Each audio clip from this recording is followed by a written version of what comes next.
ছাত্ৰ-ছাত্ৰীসকল তোমালোকক মোৰ চেনেললৈ স্বাগতম জনাইছোঁ। আজি তোমালোকৰ বাবে মই লৈ আহিছোঁ একাদশ শ্ৰেণীৰ সাহিত্য সৌৰভ অসমীয়া কিতাপখনৰ বিয়াৰ প্ৰেজেণ্ট নামৰ পাঠটিৰ কেইটামান অতি গুৰুত্বপূৰ্ণ প্ৰশ্ন উত্তৰ। আহা আমি ভিডিঅ'টো আৰম্ভ কৰোঁ। ১ নম্বৰ হৈছে অতি চমু প্ৰশ্ন।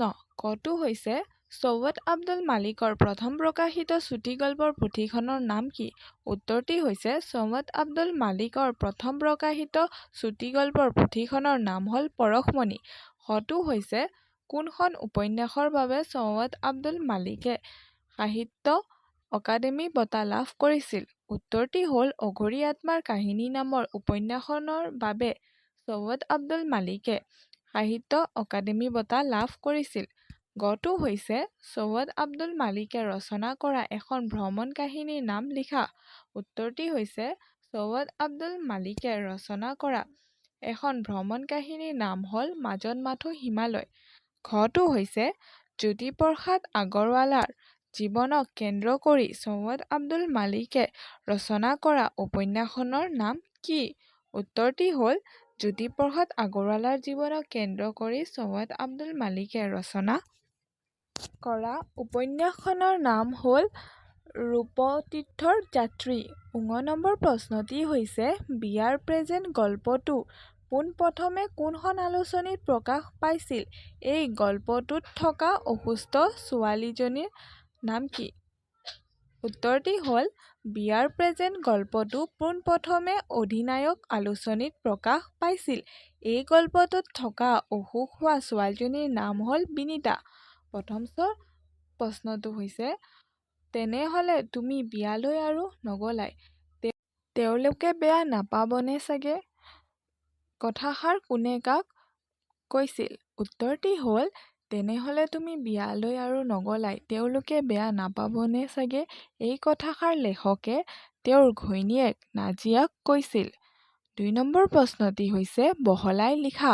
কটো হৈছে নাজিয়া কিয় অকলে বিয়ালৈ যাবলগীয়া হৈছিল? বুজাই লিখা। উত্তৰটি হ'ল নাজিয়াৰ পৰিয়ালৰ আৰ্থিক অনাটনৰ বাবে প্ৰতিটো খোজতেই অত্যাধিক হিচাপ-নিকাচৰ মাজেৰে চলিবলগীয়া হৈছিল। নাজিয়াৰ মোমায়েকৰ জীয়েকৰ বিয়ালৈ পতি-পত্নী দুয়োৰে যাবলৈ মন আছিল। লগতে এটা চকুত লগা উপহাৰো নিবলৈ মন আছিল। ৰিক্সা ভাড়া, গাড়ী ভাড়া আৰু বিয়াৰ উপহাৰৰ দাম হিচাপ কৰি তেওঁলোকে গম পাইছিল যে হাতত ২০০ টকাৰে পতি-পত্নী দুয়োজন মানুহ যোৱাটো সম্ভৱ নহয়। বিয়ালৈ গ'লে মাহটোৰ বাকী থকা ১০টা দিন চলিবলৈ কষ্টকৰ হ'ব। এনেবোৰ আৰ্থিক অনাটনৰ বাবে নাজিয়াই বিয়ালৈ অকলেই গৈছিল। প্ৰশ্নটো হৈছে বিয়াৰ প্ৰেজেণ্ট গল্পটোত মানৱতাৰ প্ৰকাশ কিদৰে ঘটিছে চমুকৈ আলোচনা কৰা।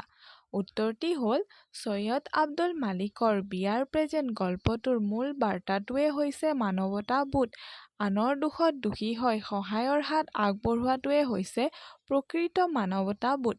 নাজিয়াৰ মোমায়েকৰ ছোৱালীৰ বিয়ালৈ দুয়ো পতি-পত্নী যাবলৈ মন থকাৰ পিছতো আৰ্থিক অনাটনৰ বাবে নাজিয়াই অকলেই যাত্ৰা কৰিছে। চহৰত উপস্থিত হৈ বিনীতাৰ দেউতাকৰ মুখেৰে তাইৰ অসুখ আৰু টকাৰ অভাৱৰ কথা জানিব পাৰি নাজিয়াই বিয়ালৈ যোৱাৰ আশা বাদ দি হস্পিতাললৈ ঠাকুৰৰ লগত যাত্ৰা কৰিছে।